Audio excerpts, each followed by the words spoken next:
I live in the United States of America, where I can say that Donald Trump is I don't know, hypothetically, an orange-faced narcissist. I also live here in the UK, I'm British. Here you have Rishi Sunak, the former Prime Minister, was called a pint-sized loser by a Labour politician. No one in China has that kind of freedom to talk about their government, to talk about President Xi Jinping in that way. You can't say anything like that. You wouldn't dare say anything like that because you know what will happen to you when you go home. You know what will happen to your family. That's what China is. Mehdi, if you do anything, write anything, email or chat to your friends about taking anything action against, let's say, Prime Minister of Britain, President of the United States, I didn't say that. You'll be See, to him, speaking against Xi Jinping and acting against the government in an illegal way are the same thing. You actually can, by the way, talk about taking action against the U.S. government. You can protest against it. You're allowed to do that in this country. But to him, it is literally like any speaking against the leader is tantamount to treason, effectively. That's what I said. Victor, you're a master of straw man. That's not what I said. I said Rishi Sunak was called a pint-sized loser. Would you call Xi Jinping a pint-sized loser? Mehdi, each country has different sensitivities. In UK, so you're admitting you can't criticize the Chinese government? No. You can criticize the government if you are positive in your attitude. You can criticize. You can criticize. That's incredible. The government if you're positive. Yes. Is that the new philosophy? No, if you can come up with your. You've got to come up with nice insults. No. No, you can't. No. Yeah, no, he's 100% lying here. You can't criticize the government. What you can say is like, Xi Jinping has done wonderfully for the middle class, and I look forward to seeing him expand on that in the future, you know? Like, that's like the level of, you know, so much good has been done for the Chinese people, and it is my hope that even more good will come from our leaders, you know? Like, that's, you can't, yeah, there's no, like, you can't criticize the Chinese government, not really. I mean, you can criticize them and get away with it, but only if they decide you're not worth their time, right? Like, I'm not saying that it's like a full-on totalitarian, you're in the backwater and somebody bugged your car and you get arrested that day, but if they want to go after you, they will. Constructive advice. For example, oh, I'm loving this. Dealing with the aging population, what should be the government do? What should this governor do? But you can't say the president's lied. He's a liar. Nothing will be dealt with very swiftly.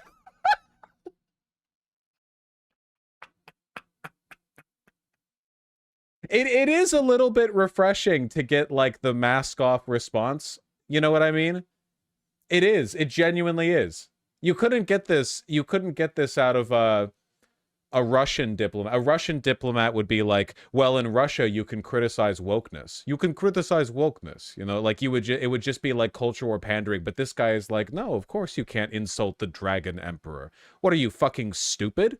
He keeps within his immortal loom the ties of life that bind all Chinese citizens to the material plane. What are you, a fucking moron? You will bring the heavens' wrath down upon you and all of us. Of course we must not allow criticism. Do you want your crops to grow? In China. You cannot say that. That is the most honest thing you've said tonight. Yes. Victor Gao, we're going to take a break. That's part one of Head-to-Head with our guest, Victor Gao. In part two, we'll be talking about President Xi Jinping. We'll be talking about the issue of dictatorship, and we'll hear from our very patient audience here in London's Conway Hall. This is great. This is fantastic, man. This is great. I'm having a blast here. This is like a nice reminder, like no matter how bad things get over here in America, there are some things that I'm very happy for, you know? In 2019, on this very show, I asked the question, is Xi Jinping gearing up to be president for life, dictator-in-chief? I mean, he's the most powerful leader of China since Mao. He's abolished presidential term limits. He's now in his third five-year term as president. So I'll ask again tonight, is he now president for life? For the record, first of all, Chinese President Xi Jinping will never be president for life. There will be a time limit. When it will be handled according to the Chinese legal system and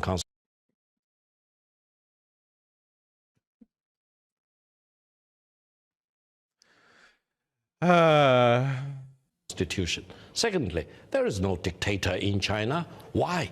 Because dictatorship simply doesn't work. Democracy means modernization. And how can you explain profound transformation of China over the past 45 years in China if you have dictatorship or authoritarian rule? No. Every leader in China will be put into a team and teamwork will be much more important Xi Jinping than run individualism. teams, Victor. Maybe previous The CCP puts a lot of effort into maintaining the facade of a democracy. They refer to themselves as a democracy. No one refers to themselves as an authoritarian government. presidents did. Maybe Jiang Zemin or Hu Jintao. Everyone knows Xi Jinping has centralized power, consolidated power, got rid of term limits. You say there's a way to get rid of him, but there isn't actually a legal way to get rid of him. He's in power for life, and he likes being a dictator. Why are we pretending? No single person in China can dictate to a population of 1.4 billion people and 100 million membership of the Communist Party of China. Okay, let's So I guess the argument here is he can't be a dictator because there are a lot of people in China. Like Caesar couldn't have possibly been an authoritarian because Rome was so big, you know? The president won a vote last year. Won a vote. I'll put that in air quotes. Do you know the tally of last year's presidential vote in favor of Xi Jinping by the National People's Congress? What was the vote? Can you tell our audience here? I think it's up to about 100%. That doesn't... 2,952 to 0.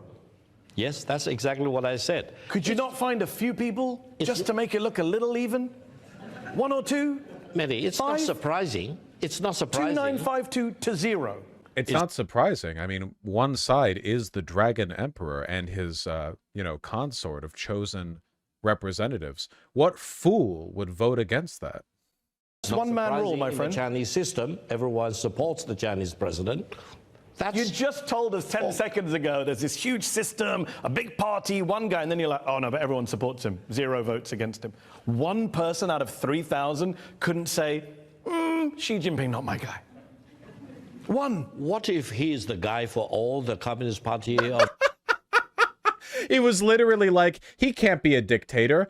No one man could control all of these people, all these different opinions. And you hold up the sheet showing they all have the same opinion. Well, maybe he's just that good. What if he is that guy? What if he's him? He does command huge respect among the Chinese people as well as... You say respect, and from the I say heavens fear. themselves. Do you know how many names were on the ballot papers that were given in 2013? How many names were on the ballot paper when they went to choose the president? Can you tell our audience? I think there is only one candidate. Yeah. But the people of China only want one. Why waste the Chinese people's time giving them the option of an inferior candidate? No other names. That's a real secure leader. A guy who knows he has the confidence of his people. You get to vote, but only for me, and none of you can actually vote against me. Mehdi, we do not want to end up in a situation with 6 prime ministers in 80 years. Yeah. So you prefer a dictatorship? No, we prefer a system that works for the benefit of the Chinese people. This actually is the core of the back and forth argument, isn't it? Right? Authoritarianism does in some contexts beget stability, and democracy does in some contexts beget instability, and that is an absolute fact. And this is the honest argument in favor of Xi Jinping, right? You could say he's an authoritarian who's consolidated power and he wants to be president for life, but it's undeniable that China has been stable under that system, at least for now. At least for now. And that is an argument, right? Of course, the problem is he still has to pretend he's pro-democracy because that's like the selling point, you know? I've not said a word about what works or not. You got great economic growth, but you're a dictatorship. There is no dictatorship, Mehdi. You just admitted that there's no name on the ballot paper, no votes against him, and they all just Dictatorship is man over man. The rule of the Dragon Emperor is just nature. I'm sorry, I'll stop. That's a dictatorship. It is very funny, but I'll stop. When you have you can say my name multiple times, but it's a dictatorship. How many candidates are there on the ballot paper? I'm not going to stop. How many? What? King and queen. When the king succeeds the queen, how many candidates are there on the ballot paper? How many? Does that make Britain not a democracy? Well, you're asking the wrong guy. I'm a Republican, so I think we should be a full democracy and get rid of the monarchy. And I can say that here. You can't say that in China. You cannot good, very strong rebuttal right there. It's like a vehicle with 4 wheels. Here, you have 4 wheels aligned in different directions, opposing directions. In China, the 4 wheels of a car all lined up in one direction. Well, they don't. Going forward. Well, that's an argument for dictatorship, right? The idea that democracy breeds division, whereas a dictatorship means that everyone's on the same page. It's like a classic argument for it. Victor, let me give you an example. That's the Chinese way of doing it. Former Foreign Minister Qin Gang was removed from his post and has not been seen in public since June 2023. A few months later, China's Defense Minister, General Li Shangfu, disappeared from public view for months, has now been expelled from the party, accused of corruption. That's at least 2 ministers that disappeared just in the last year. With apologies to Oscar Wilde, to lose 1 minister might be unfortunate. To lose 2 is careless, is it not? Do you know the point I want to make? This means China is really merciless in dealing with corruption of all kinds, even among the highest Foreign ranks. Minister and Defense Minister. Imagine Antony Blinken and Lloyd Austin just disappeared tomorrow. We don't know where they are. We've never seen them again. That's not normal, Victor. It is true that something like this, like, you get used to it when you hear about it in China, but if it happened in America, it'd be fucking insane. If, like, Antony Blinken criticized Joe Biden, and then he just was not seen for 8 months after. Like it's one of those, over in wacky China, but then you think about it happening here, and it's like, wait, hold on, that's actually fucking insane. That's actually really weird. Listen, corruption is rampant in How do we know China. they're corrupt? They just disappeared. Where's the trial? Where's the trial, Victor? Finish my point.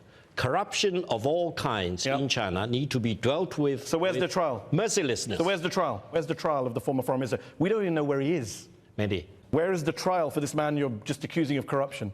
Qin Gang was my good friend for more than 20 years. Where is he then? He is involved in corruption. Where is he? And he is dealt with very swiftly. Where is he, Victor? Regardless of... He's your good friend. Dude, he's just flat out not. He's just completely stonewalling it. It's kind of terrifying a little bit if you think about it. Like, if you look past how silly it is, it's actually a little bit horrifying. And by the way, he wasn't accused of corruption. The spokesman came out and said he has health reasons. Then corruption came later, by the way. Where did he go, your friend? That means there is a process, and the process starts with one lie that he's ill, and Literally, the next lie is he's corrupt. He may be ill. You never know. I mean, he's probably ill after he's been in a Chinese prison. He may be ill now. Yeah. You never know. Exactly. He's so fucking mask off, dude. It's so dude, bring me oh man. This is why we're missing out. Can you imagine if Republican fascism was like this? And Donald Trump was just like a guy with little accountant glasses. And he would like answer journalist questions with this level of blatant, like, yeah, if you disagree with me, I'll just have you disappeared. Oh my God, man. But at least Qin Gang lost his job Victor, where is he? of his corruption. Last question. That's the point. Where is he? He's somewhere in China. You will never see him.